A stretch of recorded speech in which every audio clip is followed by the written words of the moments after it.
Olá, muito boa noite, sejam bem-vindos ao Sou BH Talks, edição Nossa Cidade. Nós agradecemos aos apoiadores do projeto, que são o Aeroporto Internacional de Belo Horizonte e Unidas Aluguel de Carros. A vocês, muito obrigado. E mande suas perguntas, participe, interaja conosco aqui nesse bate-papo. O nosso tema hoje, Nossa Cidade, traz hoje para falarmos os desafios de BH em áreas como cultura, políticas sociais, mobilidade urbana, economia, entretenimento, saneamento básico, meio ambiente, lazer, sustentabilidade e muito mais. São políticos e ativistas sociais com história de luta pelos direitos humanos e por justiça social. Os pré-candidatos Nilmário Miranda e Wadson Ribeiro, ex-ministro dos Direitos Humanos e ex-deputado federal, respectivamente, estarão conosco debatendo agora as pautas que fazem parte da gestão pública em Belo Horizonte. Afinal, não são poucos os desafios de Belo Horizonte, não é mesmo, Rafa? Não, definitivamente não, Paty. Mais uma edição, um grande prazer estar ao seu lado para a gente falar sobre essa cidade maravilhosa. Prazer é todo meu também. E agora, então, vamos começar com a apresentação dos candidatos, Rafael, e eu peço que você apresente Nilmário Miranda. Vamos lá, Paty. O Nilmário, conhecido aqui dos mineiros, construiu uma sólida trajetória de luta pelos direitos humanos, sendo uma das maiores referências do país nesta área. Jornalista, ele iniciou sua militância política na década de 60 em um movimento estudantil ligado à Igreja Católica. Mais tarde, participou da resistência à ditadura civil-militar. Em 86, foi eleito, em reconhecimento a essa luta, para o seu primeiro cargo público, deputado estadual aqui em Minas pelo Partido dos Trabalhadores, sendo líder da bancada do PT na Constituinte Mineira. Chegou à Câmara dos Deputados em 90, sendo reeleito em 94 e 98. De 2003 a 2005, foi o primeiro ministro da Secretaria Especial de Direitos Humanos. E, como ministro, suas principais ações foram focadas no combate ao trabalho escravo, ao trabalho infantil e à exploração sexual de crianças. E, nesse período em que o Nilmário esteve à frente do Ministério dos Direitos Humanos, foi lançado o Disque Direitos Humanos, que é o Disque 100, um projeto muito especial aí nessa história de vida dele. Em 2013, voltou à Câmara dos Deputados como deputado federal e atuou também como secretário de Estado de Direitos Humanos. Participação social e cidadania. Nessa secretaria, ele esteve de 2015 e 2018. Seja muito bem-vindo ao nosso Sou BH Talks, edição Nossa Cidade, Nilmário Miranda. É um prazer para a gente tê-lo aqui com a gente. É um prazer também, né? Eu, como jornalista, eu só tenho que valorizar o trabalho de pessoas como você, como o Paty, toda a equipe que está aí, o Fábio, todo mundo que está te acompanhando aí. Muito obrigado, Nilmário. Realmente é um prazer tê-los aqui. E agora eu apresento o Wadson Ribeiro. O Wadson ingressou cedo na política. Ainda estudante, participou do Fora Collor e entrou no movimento estudantil. Foi eleito presidente da UNE, a União Nacional dos Estudantes, e depois presidente da UJS, União da Juventude Socialista. Em seguida, foi secretário executivo do Ministério do Esporte, trabalhando em programas que transformaram a política esportiva em projetos de inclusão social. Programas como o Bolsa Atleta, que garantiu o sustento dos esportistas profissionais, programa Segundo Tempo, que mantinha crianças e jovens na escola depois da aula, longe do perigo das ruas, e o Esporte e Lazer da cidade, que ofereceu atividades esportivas, culturais e de lazer para um número de brasileiros nunca antes alcançado no país.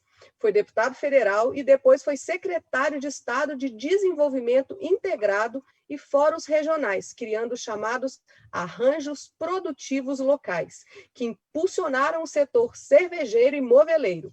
Criou também o Plano Mineiro de Artesanato, apoiando artesãos de todo o estado. Hoje é o atual presidente do PCdoB Minas, partido do qual é filiado há 27 anos. É um prazer recebermos você, Wadson Ribeiro. Prazer meu, Paty. Queria dar um abraço em você, abraçar aqui o Rafael, o Fábio. Um abraço ao Nilmário, prazer, Nilmário, muito tempo que eu não te encontrava, e a todos que acompanham esse importante debate. Quero valorizar muito essa iniciativa do SouBH, que é de suma importância para a democracia e para esse espírito cívico, né, que se aproxima agora com as eleições. Isso aí. Para a gente também é um imenso prazer, né, fazer com responsabilidade essa intermediação entre tantos pré-candidatos e tantas propostas importantes para essa cidade que a gente tanto ama e trabalha por ela. Então, vamos começar esse nosso papo, né?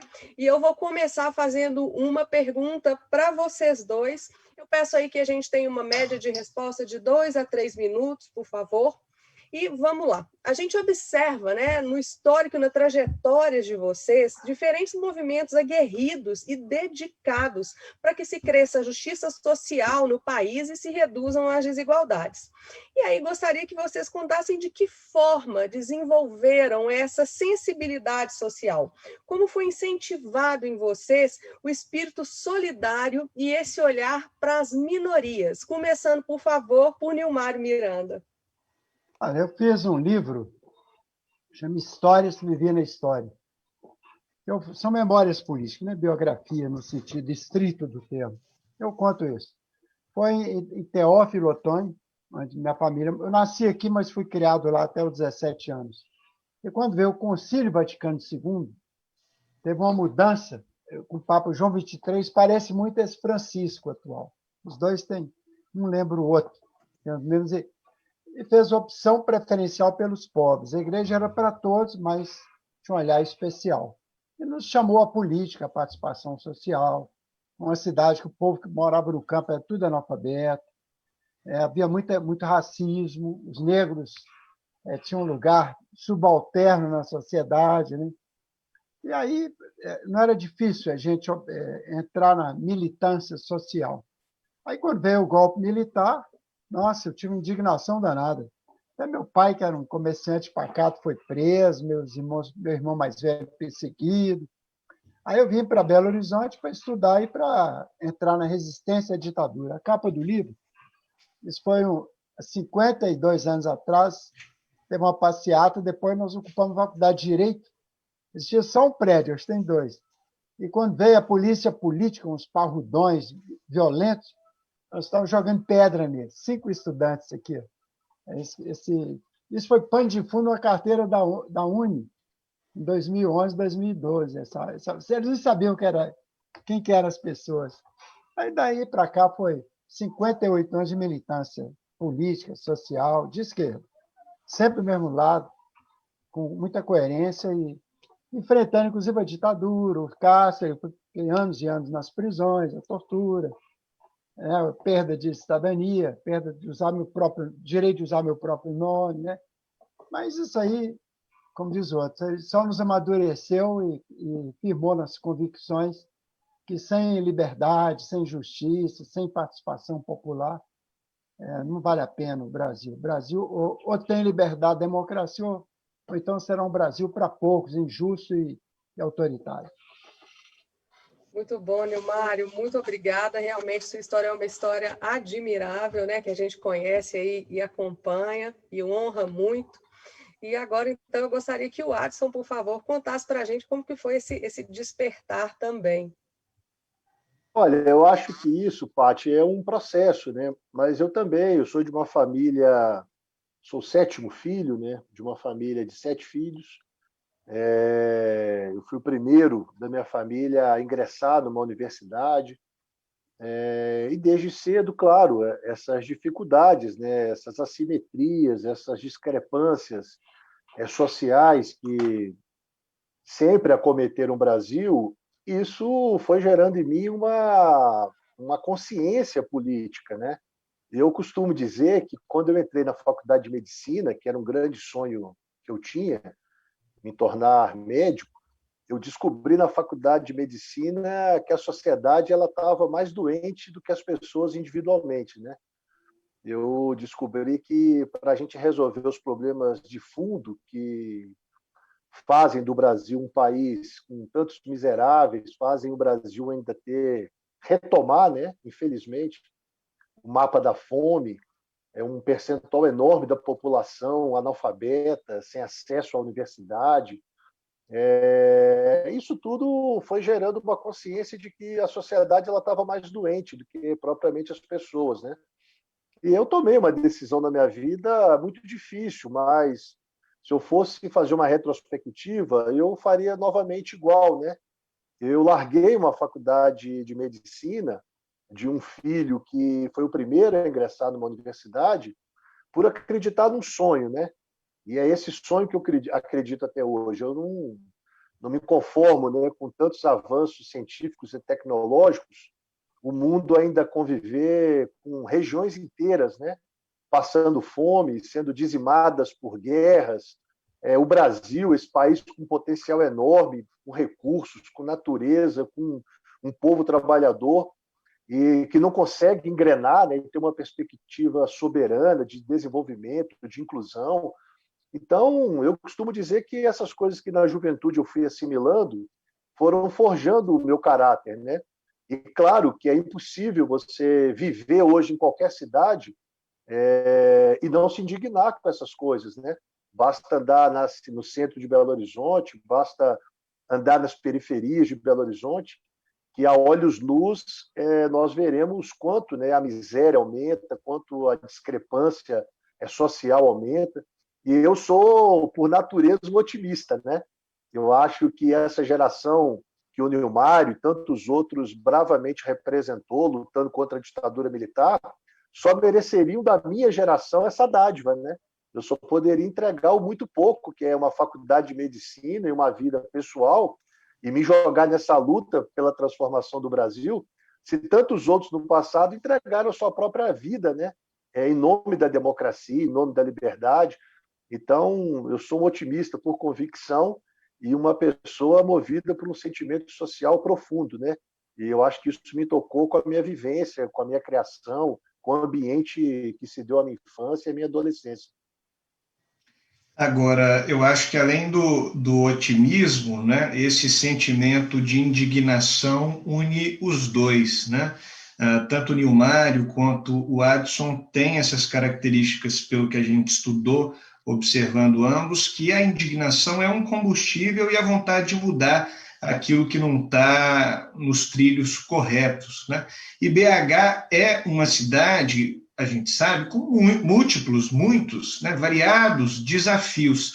Mas se vocês pudessem elencar o maior entrave, então, dentre as várias dificuldades que Belo Horizonte enfrenta, qual é o maior entrave para o crescimento da nossa cidade e qual seria de vocês, estando à frente da prefeitura, o Adson e o Mário, o primeiro gesto para sanar ou amenizar este maior entrave? Então, qual é a nossa maior dificuldade e qual seria a primeira atitude de vocês para fazer frente a essa dificuldade da gestão pública?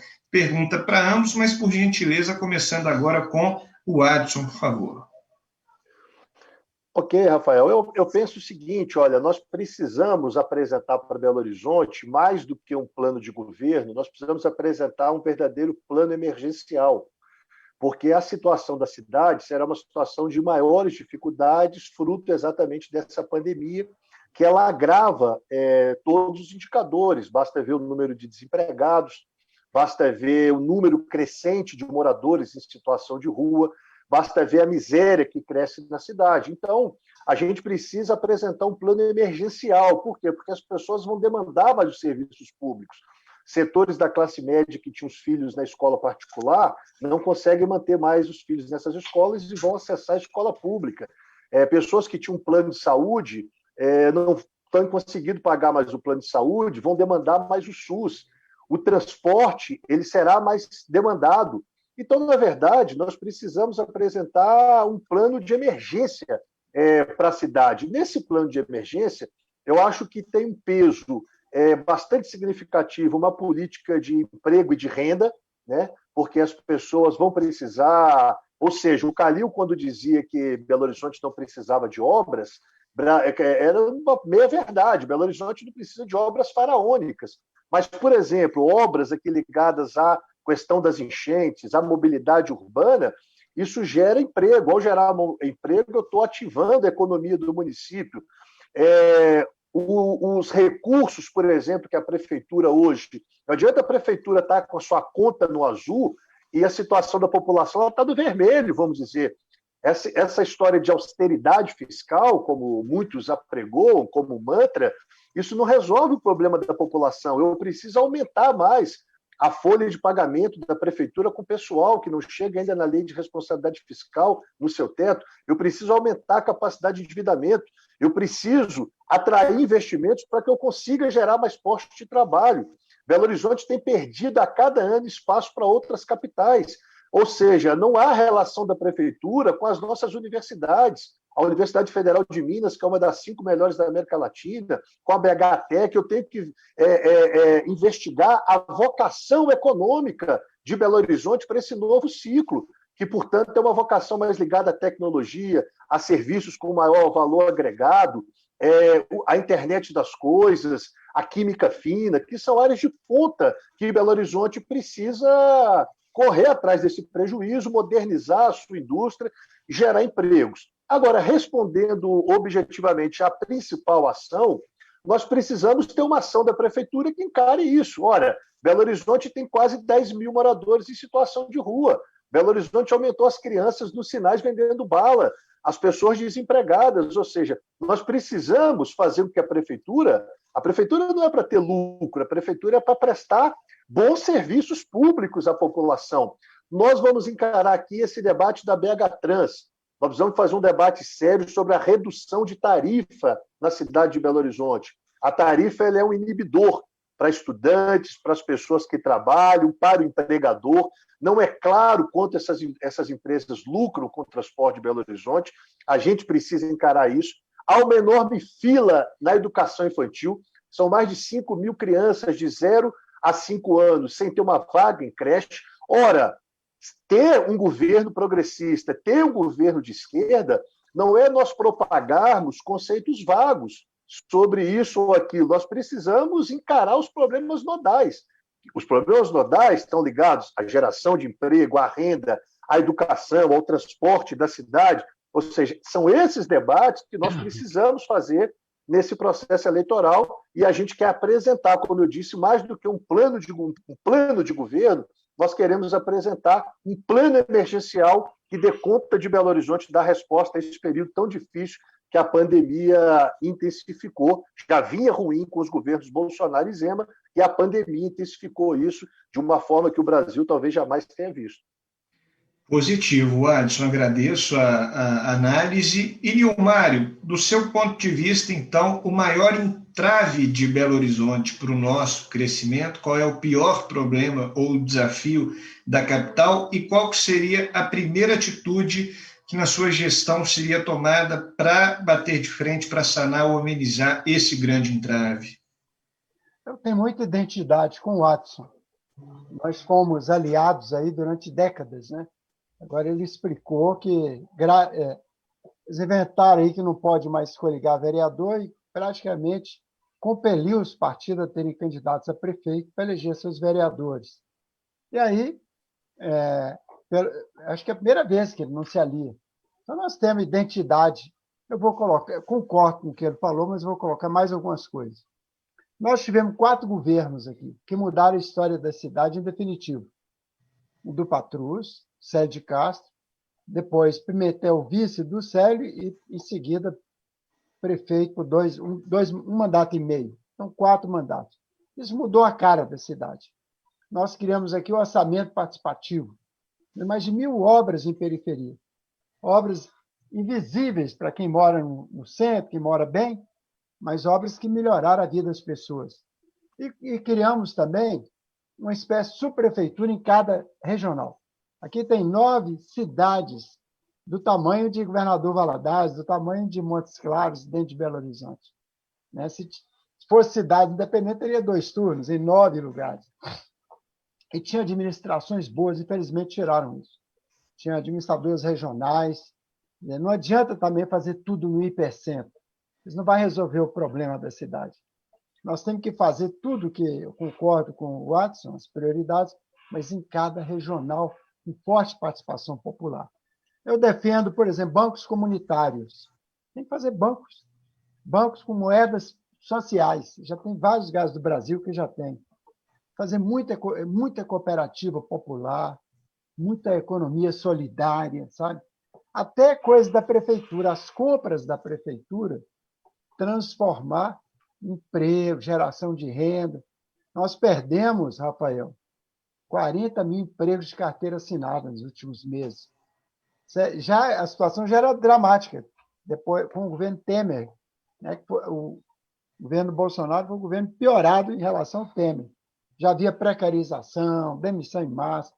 Nós temos 40% da população praticamente desempregada. O Brasil nunca viveu isso na sua história. Então, tem que fazer um plano de emergência, como falou meu querido amigo e companheiro Watson, né? 10 mil moradores de rua, quando é que já teve isso em Belo Horizonte? Como é que vai fazer? Não se constrói mais moradia, depois que nós saímos do governo, tem que voltar a ter moradia. A saúde, o Sérgio de Castro que trouxe a chamada gestão plena do SUS, ainda bem que ele trouxe. Não ficou dependendo do Estado e da União Federal, não sem recursos, que diminuíram. Mesmo assim, precarizado, que salvou Belo Horizonte foi o SUS. Que as pessoas de mais renda têm hospitais ótimos, hospitais privados aqui, mas precisa ter renda. A maioria da população tem dinheiro para ir nos bons hospitais de BH privados? Não. Plano de saúde? Não. Tem carros próprios? Não. Então, depende de transporte público, educação pública. Nós temos que ter essa visão que eu e ele temos, que é a cidade, todos têm direito a ela, mas você tem que fazer uma espécie de inversão de prioridades. A prioridade são os mais pobres, os que dependem de uma boa prefeitura que fornece bons serviços para quem não tem renda. Então, boa saúde, boa educação, né?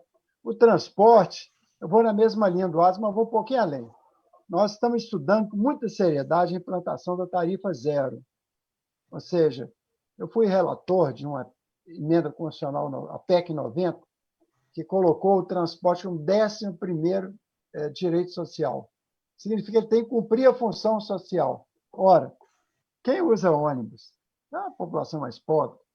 É obrigado a se deslocar para todo canto, para a escola, para a saúde, para o trabalho, né? Então, nós vamos trabalhar seriamente para isso.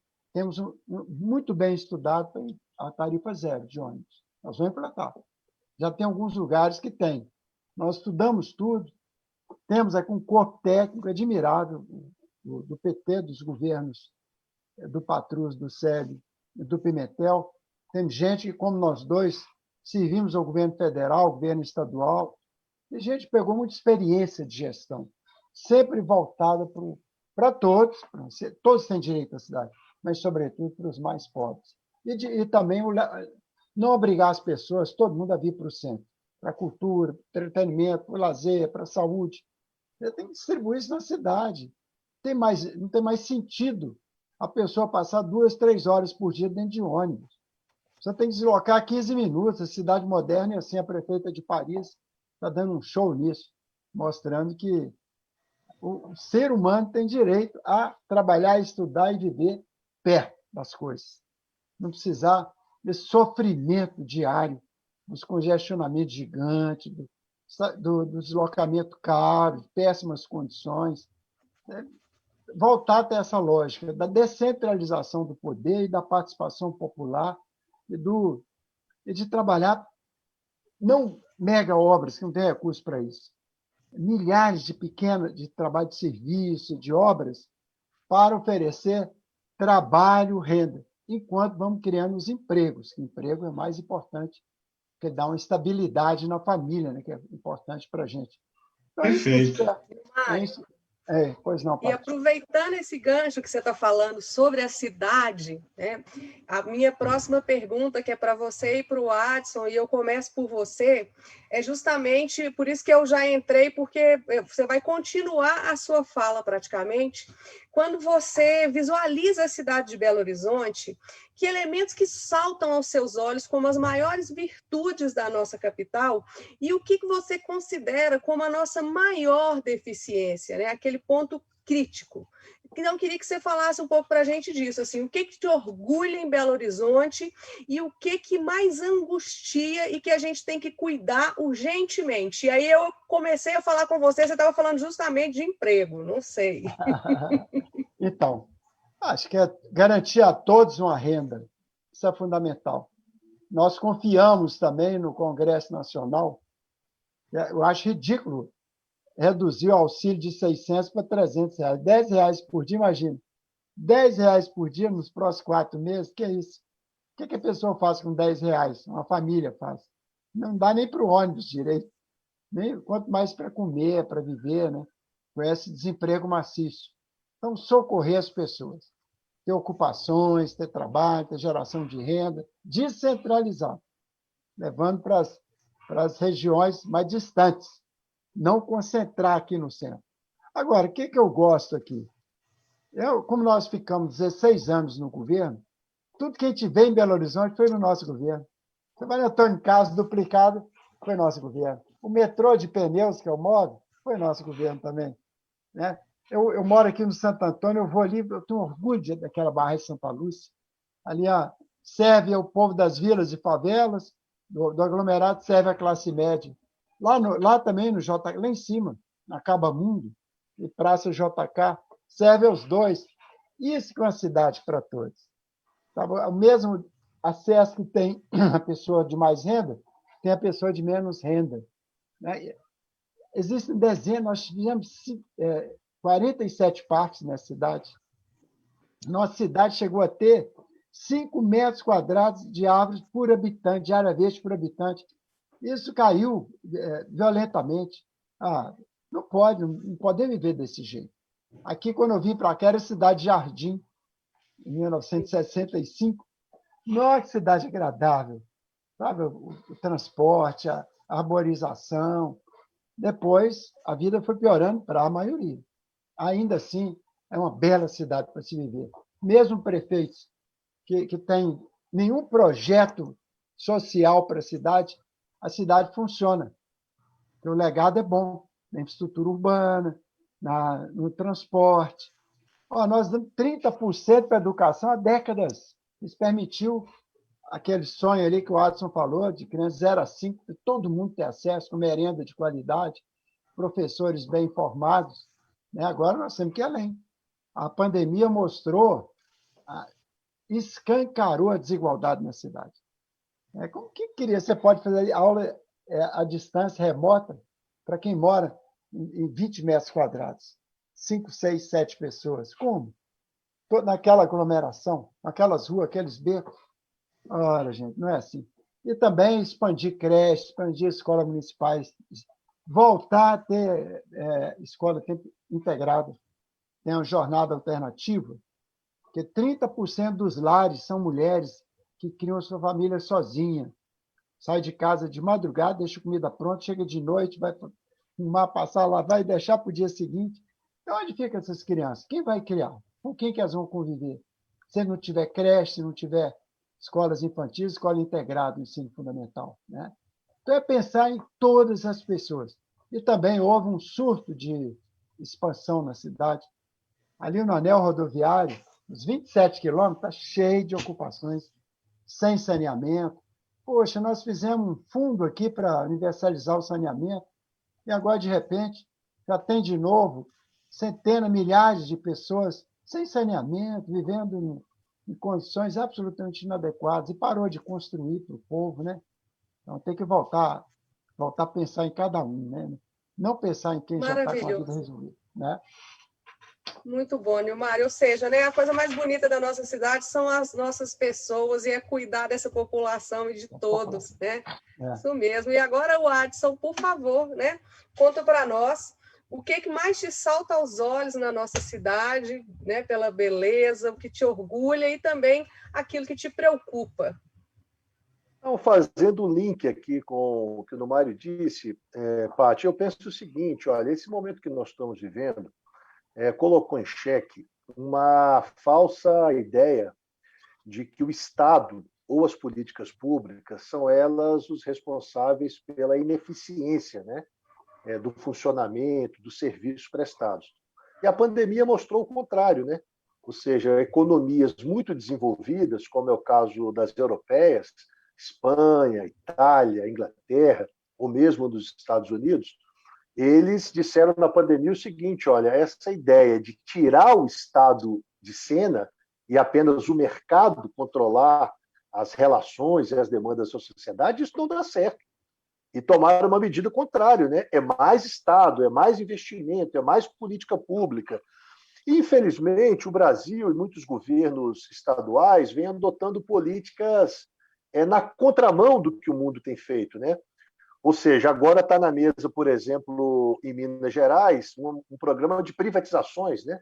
Da CEMIG, da Copasa, em nível nacional querem vender a Petrobras, o Banco do Brasil, a Caixa Econômica Federal, privatizar tudo.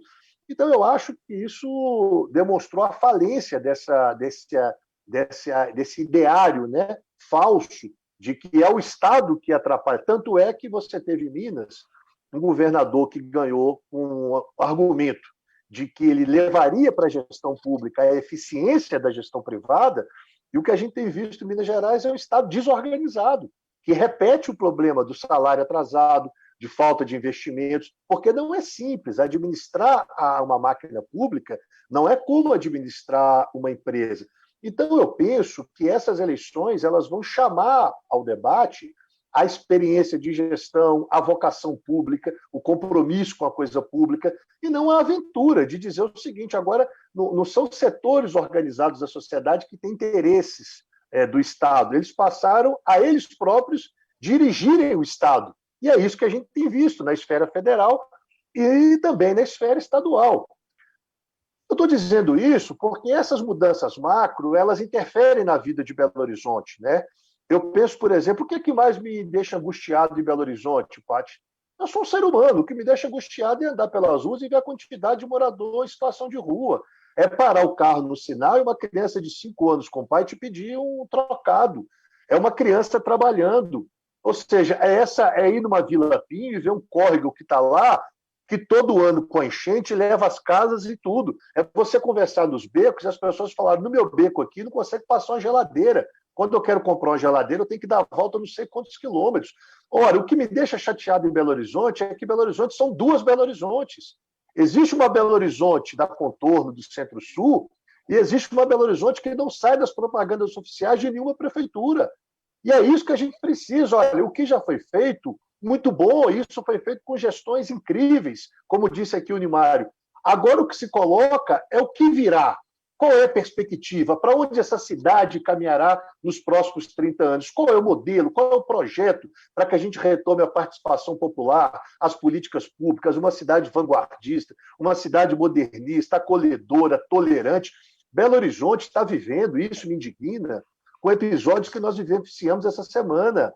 Uma mulher negra, rainha do carnaval, ser ofendida por um homem que a chamou pelo telefone não vou repetir aqui, xingou pelo telefone.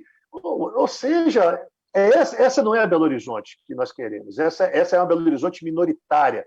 Essa é a Belo Horizonte que nós temos que virar essa página. Então, isso me entristece muito em Belo Horizonte. Agora, o que me alegra em Belo Horizonte? Não vou falar aqui de futebol e tropeiro, não, viu, Paty? Porque isso... Me alegra muito. Mercado Central, futebol, tropeiro, Mineirão, pelo amor de Deus. Isso não me alegra, não, isso me arrepia. Mas eu quero dizer assim, o que me alegra, sem sombra de dúvidas, é essa turma que, a despeito de uma gestão muito aquém do que poderia estar sendo feito em Belo Horizonte, pega e acorda 4 horas da manhã, chega 9 horas da noite para ganhar um salário mínimo, tem um filho que está 6 meses sem receber nenhum tipo de aula, porque não tem aula remota, porque a prefeitura não se deu conta que as pessoas não têm internet, não têm computador, não têm tablet.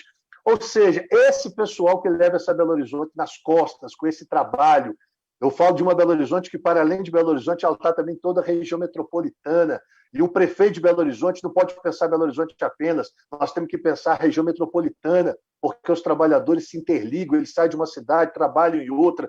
Então, eu acho que o de mais bonito, o que mais me alegra em Belo Horizonte, claro, dentre várias coisas, mas é sem sombra de dúvidas, essa capacidade de resistência, de trabalho, de luta, que isso é inerente a nós mineiros, né? Como nós não somos do litoral, as influências cosmopolitas chegam aqui de forma mais diferente, porque elas são filtradas pelas montanhas.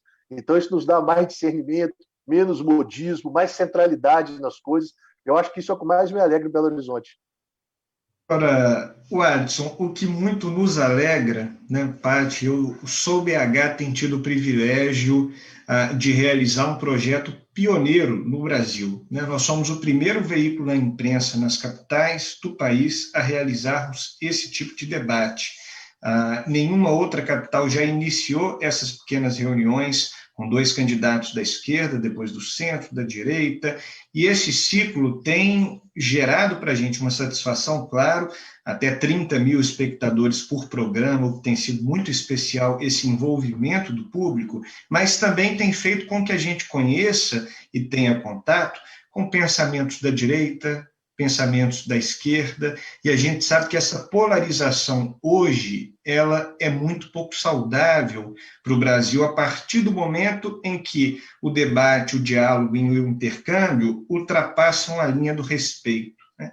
Então, pensando nessa dificuldade, talvez um dos momentos da nossa história em que há mais restrições, mais rispidez, mais agressividade no diálogo entre as ideologias opostas, eu pergunto aos dois como é que seria para vocês, na condição de prefeito, então, se um dos dois vier a chefiar o executivo da nossa cidade, esse diálogo, no caso de vocês, pensando no oposto com a direita. Então, Nilmário tem vasta experiência na gestão pública, o Adson, a mesma coisa, já experimentou várias posições de liderança.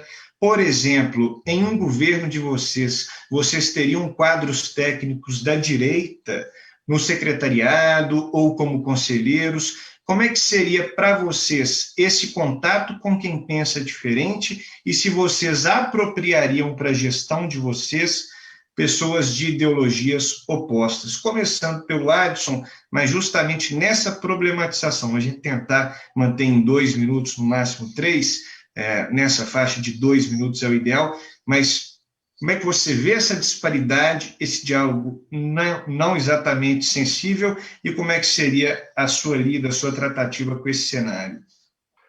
Eu acho uma excelente pergunta, Rafael. Eu queria só definir melhor um conceito, né? Quando a gente fala de direita, nós não podemos associar direita ao Bolsonaro.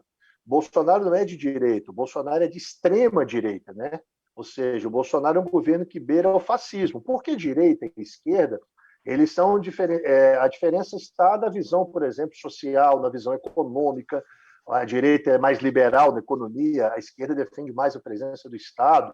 São diferenças políticas. O fato é que o Brasil, depois da ditadura, tem um fato novo, que não é a direita clássica. A direita clássica era a direita incorporada pelo PSDB, pelo DEM, por alguns partidos que se situavam no campo da direita.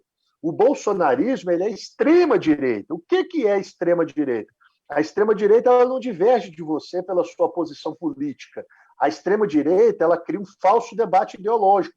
Então, a extrema-direita ela provoca o racismo, ela provoca a xenofobia, ela usa, como o Bolsonaro faz, do aparelho do Estado para criar dossiês contra adversários, para monitorar adversários. Nós já vimos o que é o fascismo. Basta olhar o que foi a Itália, ou o que foi o nazismo na Alemanha, ou o que foi o Pinochet no Chile. É um modus operandi, que é um modo de sufocar os seus adversários políticos, de tentar exterminar seus adversários políticos. Esse é o fascismo. E com essa turma é muito difícil você ter algum tipo de relação. Como prefeito de Belo Horizonte, eu só posso ter com o Bolsonaro uma relação institucional, porque ele é presidente da República e eu serei prefeito de Belo Horizonte. Mas eu não tenho como construir uma relação de projeto político futuro com alguém que não é que seja de direita, é com alguém que tem uma aspiração fascista. No segundo ponto, o PCdoB é apto às alianças. O Flávio Dino, do PCdoB, é governador do Maranhão e na coalizão que governa o Maranhão tem 14 partidos, inclusive o PSDB, inclusive o DEM, porque para nós a aliança não é o problema das siglas. A questão fundamental da aliança é qual programa preside a aliança. Se você tem um programa de desenvolvimento econômico, de justiça social, de respeito da Constituição, da democracia, das instituições, venha para esse programa os partidos que concordam com esse programa. Nós não podemos criar barreira sanitária contra esse ou aquele. A minha única barreira sanitária é em relação ao bolsonarismo, porque eu acho que o Bolsonaro não é uma força de direita, é uma força de extrema-direita que quer dar um golpe no Brasil, interromper o processo democrático brasileiro e não fez isso ainda porque não reúne força para isso. Ou seja, então, contra o Bolsonaro, muito provavelmente eu não queria ninguém da base do Bolsonaro compondo o meu governo, mas eu dialogaria com o Bolsonaro, ele teria que respeitar o prefeito de Belo Horizonte, que assim como ele foi eleito diretamente pelo povo. Aliás, eu acho muito bom para a democracia isso, né? Essa história de ter que alinhar presidente da República, governo do Estado e prefeito na mesma linha, isso não necessariamente dá certo.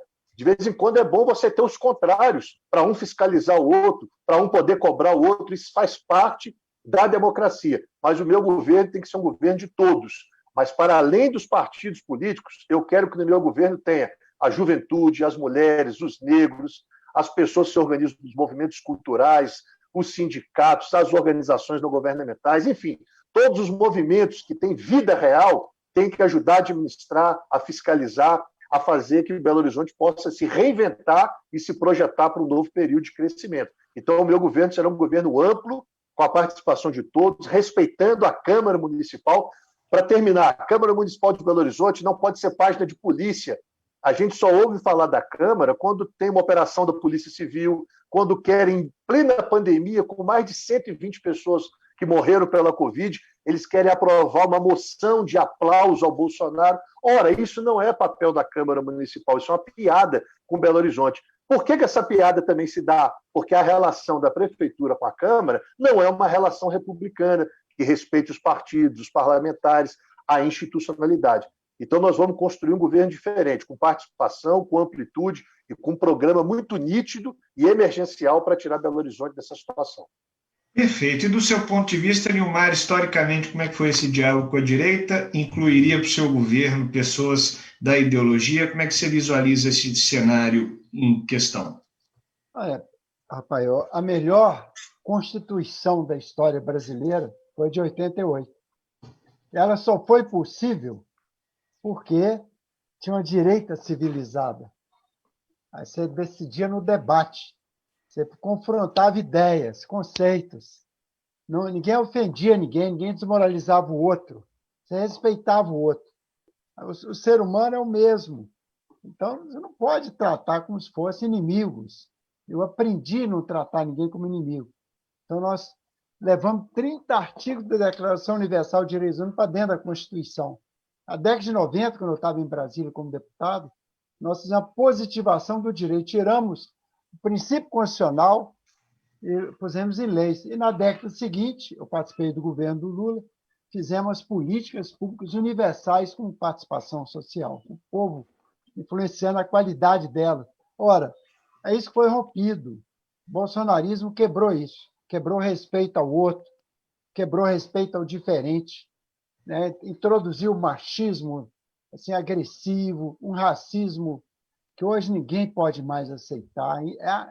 A perseguição a pessoas por orientação sexual diversa, por pensamento político distinto, né? Que, puxa vida, isso aí não podemos aceitar. E Belo Horizonte não vai ter isso, não.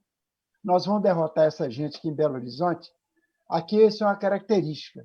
As pessoas se enfrentavam na Câmara, mas não como inimigos. Debatiam projetos de ensino na Câmara Municipal, na Assembleia Legislativa, no caso do Estado. Eu também fui líder na Constituinte Estadual. A gente conversava com todos. Temos que resgatar essa convivência democrática, saudável em Belo Horizonte, do respeito ao outro, do respeito a cada um. Agora, não vamos abrir mão de projetos, não. Nosso projeto é diferente. A direita, mesmo civilizada, tem um projeto diferente do nosso. É mais excludente, não inclui como nós incluímos a periferia, os mais pobres. Não coloca como uma questão central tratar como iguais as mulheres, os negros, as pessoas com deficiência, né? Tratar a criança como ser em desenvolvimento, sujeito de direitos, não como ser tutelado. Não, combater a violência doméstica é terrível, violência contra a mulher é inaceitável, feminicídio é um assinte, é um desafio para a gente, sabe, reverter tudo isso. E ter também o direito à segurança para todos, para todos. Mas também curtir o futebol, viu, Watson? Porque eu sou América, adoro ir na Independência. Seu time tá que tá, Nilmário. Tá que tá. Se a gente puder não falar de futebol hoje, eu vou ficar feliz. Ontem eu fui dormir magoado. Eu feliz, teve um clássico, né?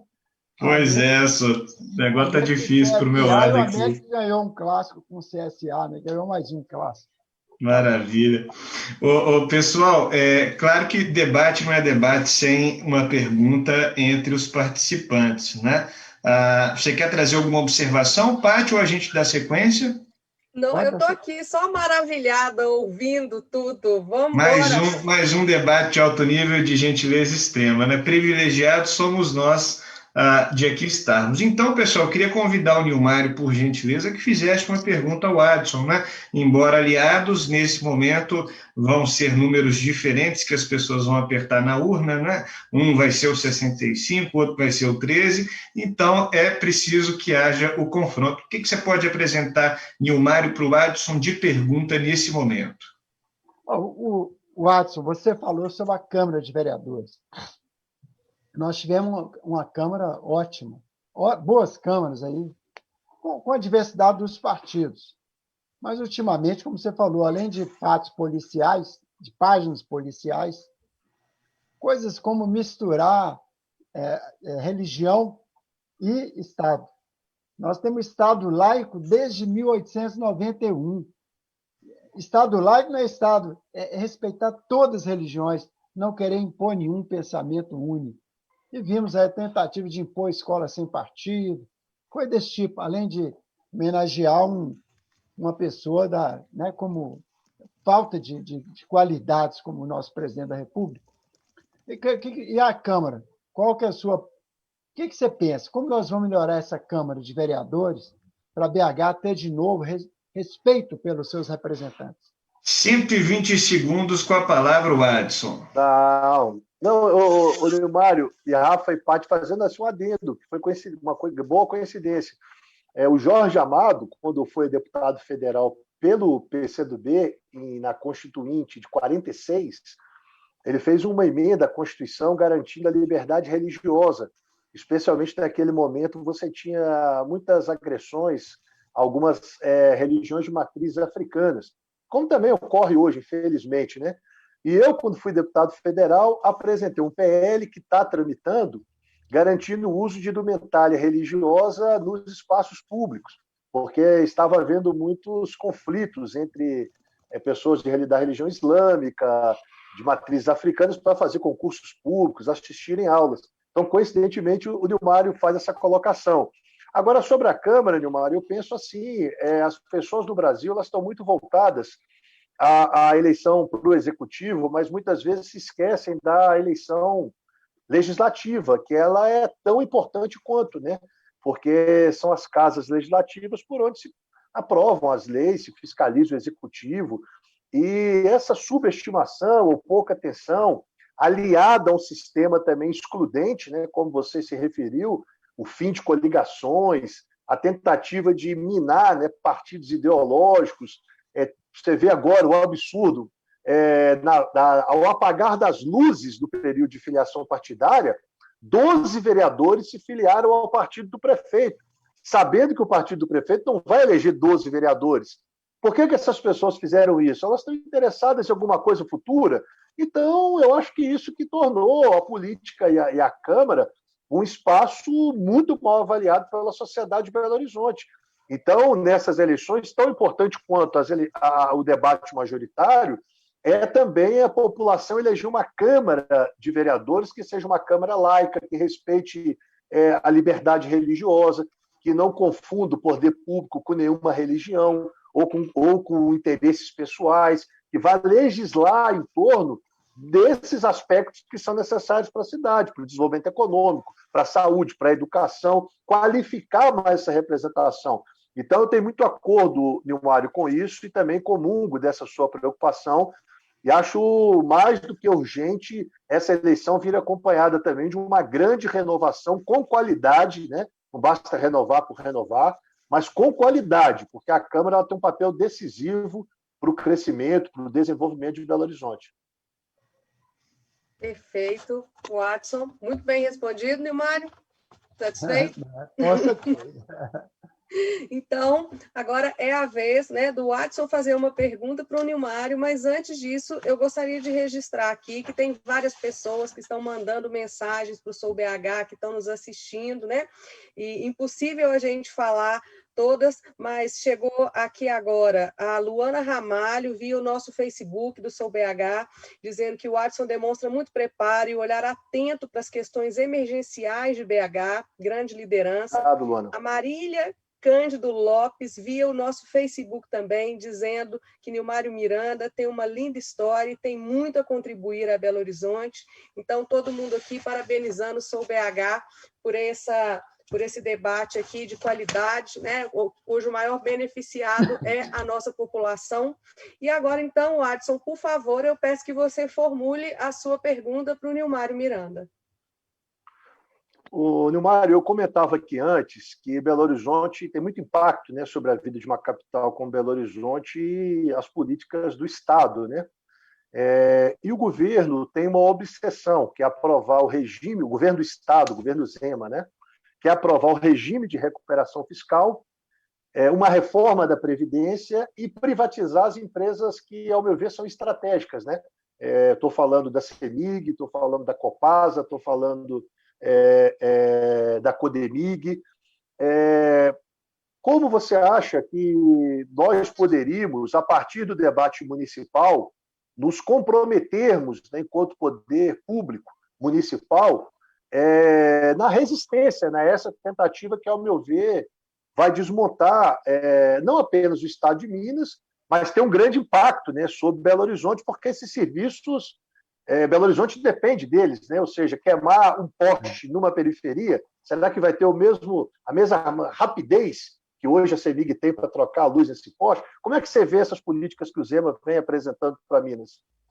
Eu acho um desastre, porque a Copasa é uma das melhores empresas do país. Nós dois participamos do governo anterior, do governo Pimentel. Foi feita uma grande obra de captação do Rio Paraopeba e obras a montante lá do Rio das Velhas. Com isso, Belo Horizonte passou 110 dias sem chuva e não faltou uma gota d'água, uma situação confortável. Nós temos aqui tarifas sociais na Copasa. Se entregar o lucro fácil e a ganância de pessoas, entregar uma coisa que funciona, enxuta, que a obra de referência pode contrair até empréstimo externo de tanta sanidade financeira, para quê? Para cortar a tarifa social, né? Nós temos aqui um fundo da Copasa, constituído 4% da prefeitura, 4% da própria Copasa, que permite a universalização do saneamento em Belo Horizonte, uma referência nacional também. Entregue ao lucro fácil, que já está pronto, para quê? Qual que é o objetivo de privatizar uma empresa que está funcionando e servindo ao povo da forma que está servindo? E sem casos de corrupção, entendeu? Para que CEMIG? CEMIG é a joia da coroa de Minas. Para ter de novo, reindustrializar o Estado, é preciso ter uma CEMIG com sua, né, desde JK, servindo ao nosso povo, servindo a cadeias produtivas importantes. Para quê? Né? Eu também pergunto a mesma coisa para o metrô. O metrô, antes de uma ser tirada, era 1,80, gente. 1,80 a tarifa. Parou de investir no metrô, já está 4,40. Sem privatizar, imagina privatizado, entregue só o lucro. As pessoas dependem desse tipo de transporte. Para quê? E nós temos que fazer o Calafate Barreiro. É um compromisso de todos, tem que ser de qualquer candidato, de fazer o Calafate Barreiro. E tirar a regata daqui para quê também? Para que tirar a Petrobras? Se tirar, é menos emprego em BH, afeta a economia mineira.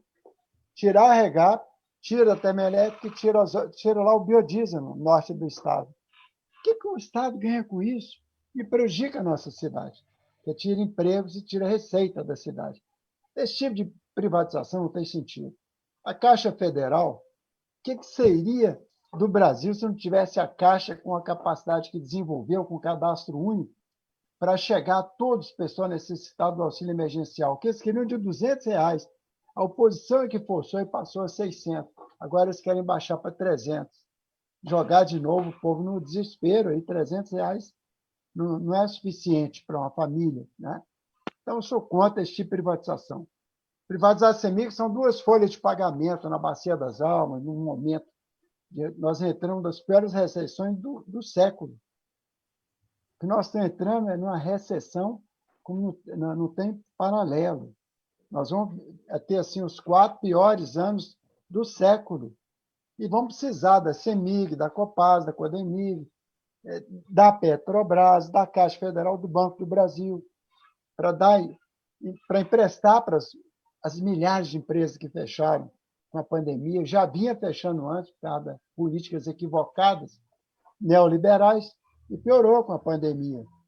De bancos públicos que não trabalham só na perspectiva do lucro a qualquer preço, né? Então, aí eu acho, viu, Watson?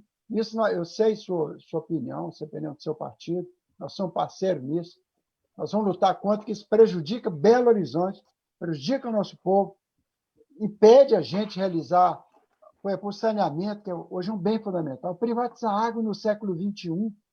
Tem coisa pior que isso? Destruir a Amazônia no século XXI? Que é isso? Nós viramos piada no mundo por esse governo, esse descaso com o meio ambiente, com as águas, com a sustentabilidade. Hoje a ideia é bem viver, viu, Paty? Nós queremos uma cidade do bem viver, para todos. Não é mais cidade, não é mais um espaço só para a busca desenfreada do lucro. É do bem viver. Conviva no Vamos lá. Estado. Perfeito, pessoal. Olha, para a gente cabe agradecer. Daqui a pouco o Paty vai, de maneira engrandecedora, encerrar o nosso contexto. Eu aqui agradeço primeiro a ela, né, porque sempre estamos aqui trocando figurinhas e tendo juntos esse privilégio. Agradeço aos 2 pré-candidatos que, em altíssimo nível, apresentaram a síntese do pensamento, do projeto, da alma, da essência daquilo que desejam. O Sou BH volta nesse mês agora de setembro, permanece, na verdade, continua com mais vários programas no projeto Sou BH Talks, mas, em especial, essa edição Nossa Cidade, a gente finaliza no dia 24, então, no final do mês, com os pré-candidatos de direita, a última rodada com esses pré-candidatos da direita, essa foi a segunda rodada com pré-candidatos da esquerda. Num primeiro momento recebemos a Áurea, Carolina e a Duda Salabert, que depois abriu mão da candidatura, e quero aqui encerrar pedindo a vocês para fazerem as considerações finais, né, de 1 minutinho cada, mas dizer que estou muito feliz, muito orgulhoso, em nome de toda a equipe do Sou BH, com a gentileza, com a delicadeza, com a boa vontade. Ambos nos receberam desde o primeiro momento, bem como as respectivas equipes, muito bem, com muita gentileza, prontidão, boa vontade. A lista de perguntas proibidas que o Nilmário mandou e o Adson mandou era igual a 0, então não tinha nada que a gente não pudesse conversar. Então, agradeço muito. 1 minuto para cada um e um beijo grande para minha amiga Paty, que daqui a pouquinho encerra o nosso cenário, começando com o Adson, 60 segundos aí de considerações finais. Eu que agradeço, Rafael, a você, a Paty, a todos que nos acompanharam. Agradeço também a oportunidade de debater com o Nilmário. E penso isso, sou pré-candidato porque eu quero ser prefeito de Belo Horizonte e atuar em 2 vertentes. Uma é a vertente de, a partir da Prefeitura de Belo Horizonte, barrar esse avanço fascista que está avançando sobre o Brasil, que ataca os direitos humanos, que ataca as minorias, que ataca os homossexuais, os negros, as mulheres, os nordestinos. E, por outro lado, eu quero apresentar um plano emergencial para que a gente possa tirar Belo Horizonte dessa situação. Esse plano passa pela política de renda, se eu sair do meu governo em 2024, tendo cada jovem de Belo Horizonte dentro da escola, eu terei cumprido o meu papel. Nós queremos investir, assim como Flávio Dino, no Maranhão, paga o maior piso salarial para professor. Nós queremos valorizar a educação fundamental da cidade de Belo Horizonte. E quero também aumentar a participação popular. Belo Horizonte não pode ser essa Belo Horizonte que em 2018 deu a vitória aqui na cidade a Bolsonaro. Belo Horizonte é a cidade do futuro, é a cidade modernista, da tolerância, é a cidade que acolhe todos os brasileiros e todos os mineiros, e ela precisa voltar a ser isso. E para voltar a ser isso, nós temos que apostar no povo, nos conselhos, em mecanismos de participação direta, como os orçamentos participativos, ou seja, aguçar esse sentido de controle social, de participação popular, e governar para essa cidade que não aparece nas propagandas da prefeitura. É por isso que eu sou pré-candidato. Eu agradeço enormemente ao BH essa oportunidade de debater um pouco do que a gente pensa e me coloco à disposição para debates futuros, me comprometendo a não tratar de futebol para não deixar você, Rafael, numa situação difícil. Por favor, que tem sido diariamente uma amargura. Obrigado, grande abraço. Nilmário. Olha, eu tenho um filho que é músico, né? O Vitor Santana de Miranda. Maravilhoso. Desde os 9 anos, né? E isso me inspira muito. Eu acho Belo Horizonte uma cidade que a cultura encontrou seu lugar e tem que voltar a ser mais do que já está. O nosso carnaval, fantástico, nasceu do povo, nasceu dos blocos, nasceu espontâneo. Aqui teve um festival de arte negra que vinha agindo o mundo inteiro, né? Para nós, vidas negras importam tanto que a minha vice vai ser a Luana Souza, uma menina de 24 anos, negra, moça linda, totalmente mulher, mais mulher muda a política. E vidas negras importam, aí vai ser melhor do que já foi. É isso que nos anima. Política é isso. É que dias melhores virão. É preciso ter esperança e olha a vida das pessoas. Não acreditem em coisa de última hora. Olha a vida, estuda cada um. Se ele é ético, se ele lutou pela justiça a vida inteira, se foi democrata a vida inteira. E viva BH. E viva BH, com certeza. Chegamos ao fim de mais um Sou BH Talks, edição Nossa Cidade. Para vocês que querem assistir às outras edições, tanto do Sou BH Talks debatendo Belo Horizonte, contra todas as edições, acessem o nosso YouTube, as nossas redes sociais, estão todos os programas lá, tem muita coisa bacana para ver. E reforçando, né, tudo que já foi dito pelo Rafael, muito obrigado pela disponibilidade de vocês. Rafa, obrigada mais uma vez por dividir aqui lindamente esse debate comigo. Watson, muito obrigada, desejo muito sucesso à sua campanha, né? Esse ano um pouco diferente, né, gente? Não estamos podendo ir para a rua, tá com o povo, tá lá junto das pessoas. Nilmário, mais uma vez, muito obrigada por estar aqui conosco, um prazer tê-lo aqui, também desejo muito sucesso na campanha e boa noite para todo mundo. Na próxima terça-feira tem mais um Sou BH Talks às 19 horas. Fiquem ligados no nosso portal e nas nossas redes sociais para acompanhar a programação. A todos uma ótima noite.